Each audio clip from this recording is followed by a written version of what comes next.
আসসালামু আলাইকুম, সবাইকে স্বাগত জানাচ্ছি ফিজিক্স ইজ ইকুয়াল টু পদার্থবিজ্ঞানে। আজকে আলোচনা করব ফুরিয়ার ধারা নির্ণয় সম্পর্কে। কিভাবে আমরা বিভিন্ন ফাংশন যদি দেওয়া থাকে তার ফুরিয়ার ধারাটা কিভাবে নির্ণয় করব। ফুরিয়ার ধারা নির্ণয়।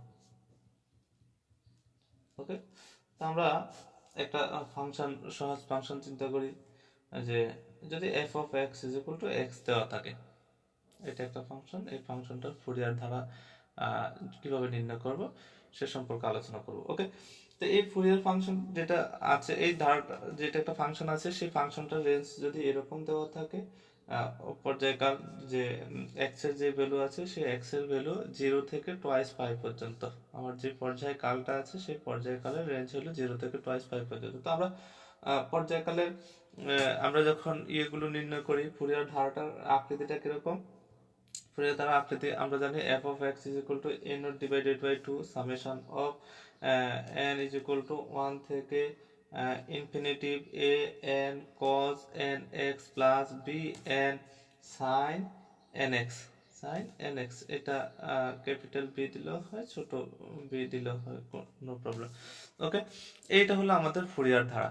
তো এই ফুরিয়ার ধারাতে আমরা যখন a n a naught a n b n নির্ণয় করার পরে আমরা এই মানগুলো এখানে বসিয়ে দিলে আমাদের ফুরিয়ার ধারাটা কমপ্লিট হয়ে যাবে। তো এখন আমরা এ নট এ এন এবং বি এন নির্ণয় করার জন্য আমাদের যে ফর্মুলাটা আছে সেটা হলো a naught is equal to 1/π 0 to upper limit যেটা আছে lower limit, upper limit 0 to twice pi, তারপরে এফ অফ এক্স ডিএক্স। এখন আমরা বিভিন্ন পর্যায়কালের জন্য বিভিন্ন রকমের এই সহগগুলো আমরা চেঞ্জ করছি, যে এই 1/π এর সাথে কিছু গুণ হয় কিনা বা ভিতরে যে অংশটুকু আছে তার সাথে গুণ হয় কিনা।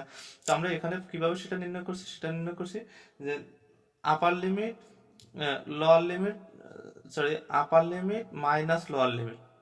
ওকে, upper limit minus lower limit into কে এর সাথে আমরা কে গুণ করে টোয়াইস পাই এর সমান করে দিছি। তো এটা যদি আমরা গুণ করি তো কে এর মানটা কি বের হয়, কে এর মানটা বের হয় twice pi divided by twice pi is equal to 1, অর্থাৎ 1 গুণ করা লাগে, মানে যা আছে তাই থাকবে।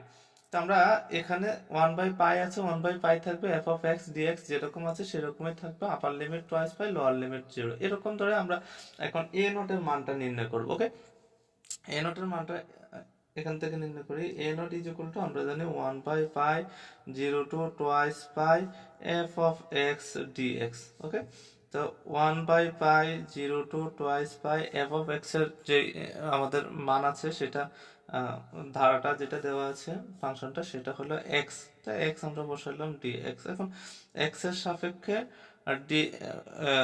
ডিএক্স এর সাপেক্ষে এক্স এর যে ইন্টিগ্রেশন আছে সেই ইন্টিগ্রেশনটা আমরা বের করব। 1/2 যেটুকু আছে লিখে দিলাম। আমরা জানি x to the power n এর ইন্টিগ্রেশন কি, x to the power n এর ইন্টিগ্রেশন হলো n x to the power n plus 1 divided by x to the power n plus 1 divided by n plus 1। Okay, এই formula দিয়ে আমরা এখানে বের করব। তাহলে হয় কি x to the power 1 plus 1 divided by 1 plus 1। Okay, তো আমরা এখানে লোয়ার লিমিটটা হলো 0, আপার লিমিটটা হলো টোয়াইস পাই, এই ফর্মুলাটা আমরা লিখে দিলাম। ওকে, তাহলে এটা কি হয় 1/π x square divided by 2, 0 twice pi, বা তারপরে কি আসে 1/π আমরা হাফটাকে যদি বাইরে নিয়ে আসি, এক্স স্কয়ার আপার লিমিটটা আমরা বসাই দিই twice pi whole square minus lower লিমিটটা যদি বসাই দিই তাহলে 0 হোল স্কয়ার। ওকে, আমরা এইটুকু যদি বের করে নিই তাহলে আমাদের মানটা কি আসে, মানটা আসে যে 1/2 আর এখানে হলো 4 পাই স্কয়ার। আমরা যদি কাটি 2 দুগুণে 4, পাই পাই একটা যদি বাদ যায় তাহলে একটা পাই থাকে অবশিষ্ট। তো সেই পাইটা যদি আমরা লিখে দিই এরকম আসে আমাদের যে টোয়াইস পাই, 2 একটা থাকে, পাই একটা থাকে, টোয়াইস পাই। এটা হলো আমাদের এ নোটের মান। ওকে, আমরা এ নোট যে রাশিটা আছে সেই এ নোটের মানটা আমরা পেয়ে গেলাম। A naught is equal to twice pi by a naught is equal to twice pi. Okay, এখন আমরা এ এনটা দেখি কিরকম হয়, তারপর আমরা বি এন পর্যায়ক্রমিক নির্ণয় করে আমরা ধারাটা সম্পূর্ণ করব। তো এ এন এর মানটা যদি আমরা লিখি, এ এন এ এন এর মানটা আমরা কিভাবে বের করি, এ এন এর মানের আমার সূত্রটা হলো 1/π lower limit into upper limit twice pi, তারপরে f of x cos n x, cos n x কার সাপেক্ষে করতে হবে, আমার এক্স এর সাপেক্ষে, তো ডিএক্স আমি লিখে দিলাম। ওকে, আচ্ছা, তো এখন আমরা 1/পাই 0 to 2 পাই যে ফাংশনটা আছে সেই ফাংশনটার মানটা আমরা একটু লিখে দিই। এফ অফ এক্স এর মান ছিল আমাদের এক্স, তো এক্স লিখে দিলাম, আর কজ এন এক্স ডিএক্স। ওকে, এখানে আমাদের দুইটা চলক সম্বলিত পদ আছে, এক্স আলাদা একটা পদ, আর কজ এন এক্স এটার মধ্যেও চলক আছে। ধ্রুবক হলে আমরা সেটাকে বের করে নিয়ে আসতাম, কারণ ধ্রুবকের কোনো ইন্টিগ্রেশন হয় না, ডিফারেন্সিয়াল হয় না। ওকে, কিন্তু এখানে আমাদের দুইটাতেই চলক আছে, তো আমরা ইউবি এর যে সূত্রটা আছে সেই সূত্রটা অ্যাপ্লাই করব। ইউবি এর সূত্রটা কি, ইউ আর বি যদি থাকে গুণ আকারে, এটা ইন্টিগ্রেশন যদি করতে হয়, তা আমার প্রথমে যে ইউকে রেখে, যে ইউ আছে সেই ইউকে রেখে আমার বি এর ইন্টিগ্রেশন করতে হবে। ওকে, ইউকে রেখে আমার বি এর ইন্টিগ্রেশন যেটুকু আছে সেটুকু করে দিতে হবে, মাইনাস মাইনাস ইউর ডিফারেন্সিয়াল, কার সাপেক্ষে, যেই চলক আছে সেই চলকের সাপেক্ষে ইউর ডিফারেন্সিয়াল করতে হবে। ওকে, ইউর ডিফারেন্সিয়াল করার পরে তার সাথে গুণ করতে হবে বি এর ইন্টিগ্রেশন, তার সাপেক্ষে গুণ করতে হবে বি এর ইন্টিগ্রেশন, ইন্টিগ্রেশনের আমরা ডিএক্সটা পরে দিই। ওকে, তাহলে ইউর ডিফারেন্সিয়াল আর বি এর ইন্টিগ্রেশন এই দুইটা গুণ করার পরে এখানে একটা গুণ চিহ্ন ডট চিহ্ন আমরা দিয়ে দিলাম। এই দুইটা গুণ করার পরে যেই রাশিটা আসবে সেই রাশিটার হোল ইন্টিগ্রেশন আমাদের করতে হবে। ওকে, তো আমরা একটু একটু করি দেখি আমাদের ওই ফর্মুলা অনুসারে। আমরা 1/পাই যে ধ্রুবকটুকু আছে সেটুকু আমরা 1/পাই বাইরে লিখে দিলাম। আমরা এক্স কে রেখে দিব, ইউকে যদি এক্স কে যদি আমরা ইউ ধরি আর এই টোটাল অংশটিকে যদি আমরা ভি ধরি, তাহলে আমরা এক্স ইউকে রেখে দিব, অর্থাৎ এক্স রেখে দিলাম। এক্স রেখে দেওয়ার পরে আমার বি এর ইন্টিগ্রেশন, বি যে অংশটুকু আছে cos nx dx, এইটুকুর ইন্টিগ্রেশন আমরা কি জানি, cos x এর ইন্টিগ্রেশন হলো sin x, তো আমরা sin nx, কিন্তু এখানে আমরা x এর করতে আছি, একটা n গুণ আকারে আছে, আমরা জানি ইন্টিগ্রেশনে গুণ আকারে যেই অংশটুকু থাকে সেটা ভাগ হয়ে যায়, তো আমরা sin nx divided by n দিয়ে দিলাম। ওকে, সূত্র অনুসারে আমাদের মাইনাস। এইবার দ্বিতীয় অংশটুকুর আমাদের কাজ, দ্বিতীয় অংশটুকুর কাজ আমরা প্রথমে ভিতরের অংশটুকু গুণ করে নিই, এখানে করে নিই যে ভিতরের অংশটুকু ইউর সাপেক্ষে এক্স এর সাপেক্ষে যদি আমরা ইউকে ডিফারেন্সিয়াল করি, তো এক্স কে যদি আমরা ডিফারেন্সিয়াল করি তাহলে তার মান হলো 1 ইন্টু বি এর ইন্টিগ্রেশন, বি আছে কি cos nx, cos nx এর ইন্টিগ্রেশন আমরা দেখছি কি আসছে আমাদের sin nx divided by n। Okay, এই অংশটুকু আসছে আমার এই ব্র্যাকেটের যে অংশটুকু আছে সেই অংশটুকু করার পরে গুণ করার পরে যা আছে সেটা, তার এরপরে আমরা হোল ইন্টিগ্রেশন যেটুকু আছে সেটুকুর জন্য আমরা একটা ইন্টিগ্রেশন সাইন দিয়ে দিলাম।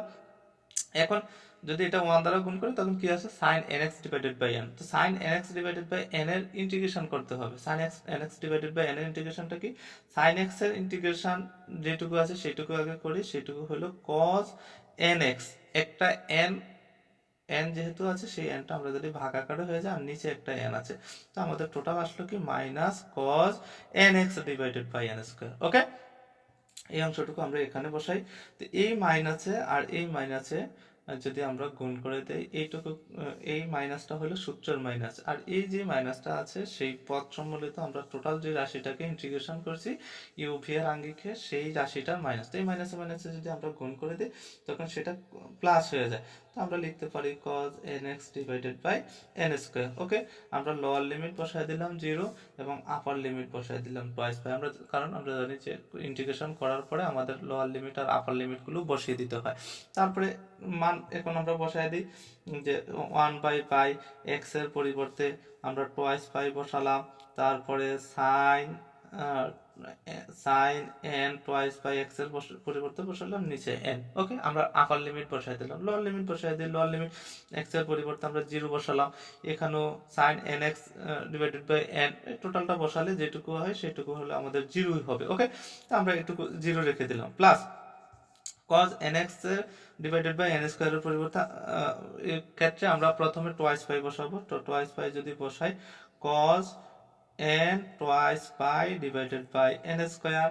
ওকে, এইটুকু হলো আমাদের যে cos n এর n টুকু, আর x এর পরিবর্তে টোয়াইস পাই নিচে যে n স্কয়ার আছে সেই n স্কয়ার আমরা বসিয়ে দিলাম, মাইনাস আপার লিমিট মাইনাস লোয়ার লিমিট করতে হয়। তো লোয়ার লিমিট যদি করি আমরা, তো আমরা লিখতে পারি cos n, n এর পরিবর্তে n আর x এর পরিবর্তে 0, তো n আর 0 যদি আমরা গুণ করি তখন 0 হয়ে যায়, অর্থাৎ cos 0 divided by n square. Okay, এইটুকু আমরা টোটাল মান বসানোর পরে আপার লিমিট লোয়ার লিমিট বসানোর পরে আমরা মানটা পেয়ে গেলাম। ওকে, তারপরে কি রকম আসবে, আমরা 1/π যেটুকু আছে সেইটুকু আমরা লিখে দিলাম।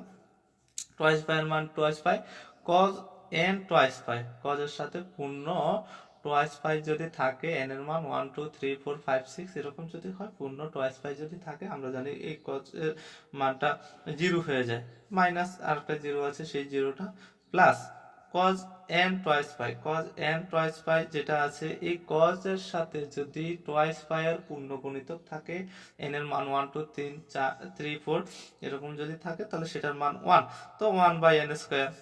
ওকে, আর মাইনাস cos 0 এর মানও 1 হয়, তো মাইনাস 1/n স্কয়ার। ওকে, এখন দেখি যে এই 1/n স্কয়ার 1/n স্কয়ার টুকু ভাগ হয়ে যায়, একটা পজিটিভ একটা নেগেটিভ, এটা যদি আমরা বাদ দিয়ে দিই তাহলে 1/π ডট একটা 0 আসে, সুতরাং টোটাল যে মানটা আছে সেই মানটার মান 0। এই মানটা কার মান, এটা হলো a n এর মান, a n is equal two 0। আমরা এ নটের মান পাইছি, এ এন এর মান পাইছি, এখন আমরা বি এন এর মানটা বের করবো। দেখি বি এন এর মানটা আমরা কি আসে, তাহলে আমাদের এই অঙ্কটা ম্যাথটা সলভ করা হয়ে যাবে। আচ্ছা, তো এখানে bn এর মানটা আমরা কিভাবে বের করি, আমরা জানি bn is equal to 1/π lower limit into upper limit f of x sin nx dx। Okay, আমরা মানটা বসিয়ে দিই, f অফ x এর আমাদের কাছে হাতে মান আছে, আমাদের যে ফাংশনটা দেওয়া আছে সেই ফাংশনটা হলো যে f of x is equal to x twice by x sin nx dx। Okay, ওই একই সূত্র এখানে দুইটা গুণাকারে আছে, যদি গুণাকারে থাকে তাহলে আমাদের সূত্রটা কি, আমাদের সূত্রটা হলো ইউ ভি এর ইন্টিগ্রেশন, ইউ বি এর ইন্টিগ্রেশন হলো ইউ কে রেখে বি এর ইন্টিগ্রেশন প্রথমে করতে হবে, মাইনাস যে ইউর ডিফারেন্সিয়াল, ইউর যে চলক আছে তার সাপেক্ষে ডিফারেন্সিয়াল করতে হবে, তার সাথে গুণ করতে হবে কি বি এর ইন্টিগ্রেশন। ওকে, বি এর ইন্টিগ্রেশন করলাম, তারপরে হোল যেটুকু আছে সেইটুকুরে আবার ইন্টিগ্রেশন করতে হবে কার সাপেক্ষে, এক্স এর সাপেক্ষে। ওকে, এখানে এক্স এর সাপেক্ষে, আগেরটাতে আমরা এক্সটা এখানে দিতে ভুলে গেছি, এখানে হবে একটা ডিএক্স। ওকে, ওকে, তাই আমরা এইটুকু এই সূত্র যেই সূত্রটা আছে সেই সূত্রটা আগে একটু করে দেখি আমাদের কোন পর্যায়ে দাঁড়ায়। আমরা প্রথম যদি এইটুকু লিখে ফেলি 1/π যেভাবে আছে সেভাবে, 0 থেকে সরি এখানে একটা থার্ড ব্র্যাকেট হবে, কারণ 0 থেকে টয়েস পাই এর মধ্যে আমরা করে ফেলবো। তো x কে যদি প্রথমে রেখে দেই, ইউ কে রেখে দিলাম, ইউ কে রেখে দেওয়ার পরে বি এর ইন্টিগ্রেশন, sin nx এর ইন্টিগ্রেশন কি, sin nx এর ইন্টিগ্রেশন হলো minus cos nx divided by n, কিন্তু একটা n গুণাকারে আছে, nটা ভাগ হয়ে যাবে, তো এটা মাইনাস।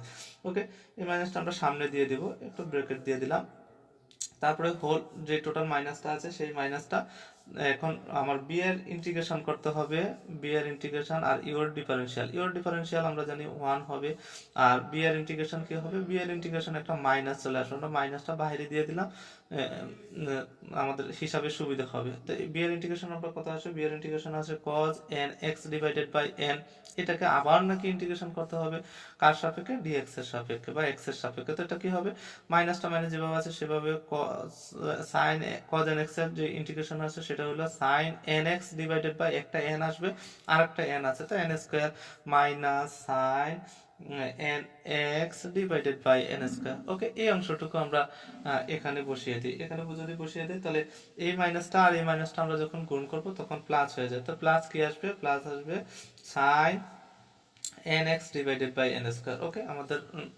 ইন্টিগ্রেশন করা হয়ে গেল, এখন আমরা lower limit 0 upper limit twice pi, এইটুকু আমরা বসিয়ে দিলাম। এখন আমরা আপার লিমিট আর লোয়ার লিমিটের যে মানগুলো আছে সেগুলো আমরা বসিয়ে দেব, 0 আর টুয়াইস পাই। ওকে, তো 1/π যে অংশটুকু আছে সেই পাই এক্স এর পরিবর্তে আমরা কি বসাবো, টুয়াইস পাই, এটা মাইনাসটা আমরা সামনে নিয়ে আসি, এই যে মাইনাসটা আছে সেটা গুণ করে cos n twice pi x এর পরিবর্তে divided by n upper limit বসাইছি, এখন মাইনাস লোয়ার লিমিট হবে, তো মাইনাস লোয়ার লিমিট আর এই যে প্রথম মাইনাসটা আছে সেটা তো টোটাল রাশিটার মাইনাস, টোটাল রাশিটা যদি মাইনাস হয়ে থাকে তো মাইনাসে মাইনাসে প্লাস হয়ে যায়, তো লোয়ার লিমিট আছে জিরো, জিরো যদি বসাই তো কজ এন এক্স এইটুকু যেহেতু জিরো বসাইছি যাই হোক মান ওয়ান আসবে সেটুকু গুণ করলে জিরো হয়ে যাবে। ওকে, তারপর plus sine n twice pi divided by n square মানটা বসাই দিলাম, তারপরে আসলো আমার lower limit minus lower limit যদি বসাই তাহলে সাইন এন এক্স এর মান জিরো বসাবো, তো এন দ্বারা যদি গুণ করি তাহলে সেটা জিরো এন স্কোয়ার। ওকে, এটুকু আমার হলো লোয়ার লিমিটের মানটা আমি বসিয়ে দিলাম। এখন আমার হিসাবটা আসি যে আমার কি হতে পারে, one pi pi minus twice pi cos n twice pi, এইটুকু মাইনাস টোয়াইস পাই যে অংশটুকু আছে সেই অংশটুকু আমরা মাইনাস টোয়াইস পাই এর মতোই করে লিখে দিলাম। কজ এন টোয়াইস পাই যে অংশটুকুর মান আছে সেই কজ এন টোয়াইস পাই এর মান কিন্তু ওয়ান, তো আমরা কজ যে এন টোয়াইস পাই আছে সেইটুকুর মান আমরা ওয়ান বসিয়ে দিলাম, আর নিচে একটা এন আছে সেই এনটা আমরা নিচে বসিয়ে দিলাম, প্লাস জিরো একটা আছে zero cause sign n twice পাই, অর্থাৎ সাইনের যে পূর্ণ গুণিতক টোয়াইস পাই থাকে তার মান জিরো হয় আমরা জানি, আবার সাইন জিরোর মান জিরো, তার সবগুলো জিরো। ওকে, এখানে কিরকম আসে, এখানে আসে ওয়ান বাই পাই মাইনাসটা সামনে নিয়ে আসলাম twice pi divided by n, একটা একটা যদি পাই আমরা কেটে দিই তখন আমাদের মানটা আসে কি minus two divided by n, minus two divided by n, pi pi পা মাইনাস যেটা আছে টু ডিভাইডেড বাই একটা এন থাকে সেই এনটা আমরা লিখে দিলাম। ওকে, এটা হলো আমাদের কিসের মান, এই অংশটুকু আমাদের হলো বি এন এর মান। ওকে, তো আমরা এ নট এর মান পাইছি, তারপরে এ এন এর মান পাইছি, বি এন এর মান পাইছি, এই মানগুলো আমরা এখন আমাদের যে ধারাটা লিখছিলাম সেই ধারাটাতে বসিয়ে দেব। ওকে, আমাদের ধারাটা কি ছিল, আমাদের ধারাটা ছিল যে এফ অফ এক্স এর ধারাটা হলো a naught divided by two plus summation of n is equal to one থেকে infinity a n cos n x plus b n sine n x b n sine n x, এইটুকু হলো আমাদের ধারা। ওকে, ধারাটার মধ্যে আমরা মানটা বসিয়ে দিই, মানটা যদি আমরা বসাই তো এ নটের মান কত আসছে, আমাদের এ নটের মান আসছে এ নটের মান কত আসলো, এ নটের মান আমাদের আসছে টোয়াইস পাই। ওকে, তো আমরা এ নটের মান twice pi divided by two বসিয়ে দিলাম। ওকে, তারপরে plus summation of n is equal to one থেকে infinity, summation of n is equal to one থেকে ইনফিনিটি মানে যতগুলো পদ আছে ততগুলো পদের আমরা ইন্টিগ্রেশন করব, আমরা করছি এটুকু আর লিখলাম না। তা এরপরে আমাদের এ নটের যে মানটা আছে সেই মানটা হলো জিরো, জিরো দ্বারা কজ এন এক্স যদি গুণ করি তখন জিরো, আর তারপরে বি এন এর যে মানটা আছে বি এন এর মানটা আসছে আমাদের minus two divided by n, minus two divided by n, আর পাশে আছে আমার সাইন এন এক্স। ওকে, এই প্লাসে মাইনাসে যদি আমি একটু গুণ করে দিই তখন আমার এখানে কাটাকাটি করলে কি আসে পাই, প্লাসে মাইনাসে গুণ করলে minus two divided two two minus two sine n x divided by n. Okay, n এর মান এখন আমরা একটু বসাবো, এন এর মান যদি ওয়ান টু থ্রি ফোর তারপরে ফাইভ ডট ডট এরকম যদি হয় তাহলে আমাদের এই ধারাটা কিরকম হতে পারে, এটাই কিন্তু মূল ধারা, এখানে ছেড়ে দিলেও কোনো সমস্যা হবে না, কিন্তু আমরা যদি মানগুলো একটু বসিয়ে দিই তাহলে আমাদের মানগুলো কিরকম আসে, পাই মাইনাস টু আমরা এন এর মান সাইন ওয়ান যদি ধরি তো sine x n x divided by one, তারপরে প্লাস যদি আমরা এন এর মান টু ধরি তখন আমাদের কি আসে sine two x divided by two, three যদি ধরি আমাদের কি আসে sine sine three sine three x divided by three dot dot এরকম যদি আমরা মানটা ধরি তাহলে আমাদের এই যে ধারাটা আছে সেই ধারাটা সামনের দিকে অগ্রসর হবে। ওকে, এই যে এটা আছে এই ধারাটি হলো আমাদের কোন ধারা, এফ অফ এক্স, যে ফাংশন আছে F of x is equal two x, এই ফাংশনের ফুরিয়ার ধারা। ওকে, থ্যাংক ইউ।